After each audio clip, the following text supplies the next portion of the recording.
कपाटात आपल्या एरवी 1760 साड्या दिसतात, पण जेव्हा जी साडी पाहिजे ती साडी आपल्याला कधीच भेटणार नाही. तसंच माझ्याही बाबतीत झालेलं आहे. माझ्याकडे निळ्या कलरची साडीच नाहीये. त्यामुळे जो ड्रेस होता तोच घातला आहे आणि तोच घालून मी आता चाललेले आहे आरतीला. तर त्यासाठी मग थोडीशी तयार झाली, बांगड्या वगैरे घातल्या आणि कानातलं देखील बदललं. कारण की सोन्याचं कानातलं म्हटलं नको त्याला जरा वेगळं काहीतरी.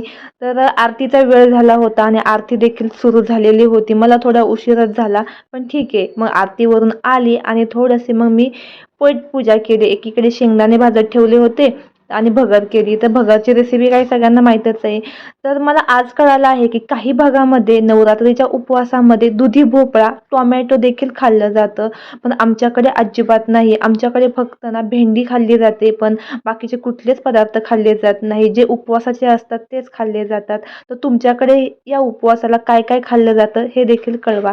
तर मी मस्त अशी भगर केलेली आहे. हिरवी मिरची तुपामध्ये फ्राय करून घेतली. त्याच्यामध्ये थोडंसं पाणी टाकून मग मीठ आणि साखर आणि लिंबू पिळा आणि नंतर उकळी आल्यावरती आपली भगर आणि आपला भगरेचा भात तयार झालेला आहे. एकीकडे डाळिंब सोलून घेतलं भगरीबरोबर खाण्यासाठी.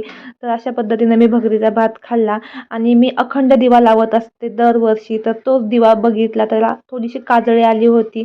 तर ना जे नाचकांड असतं ना ते खूप गरम असतं, त्यामुळं ना त्या नाचकांड्यांनीच मी ती वरचं झाकण काढलं आणि थोडीशी त्याची काजळी काढून घेतली आणि पुन्हा आहे तसा दिवा ठेवून घेतला.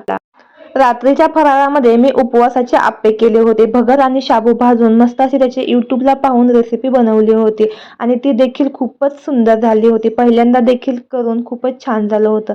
मस्त असं फराळ केलं आणि आम्ही गेलो मंदिरामध्ये, कारण मंदिरामध्ये लहान मुलांचे सांस्कृतिक कार्यक्रम होते आणि त्यात माझ्या मुलांनी भाग घेतला होता. तर माझे कसा वाटता मिनी ब्लॉग नक्की कमेंटमध्ये सांगा. Like, share, subscribe.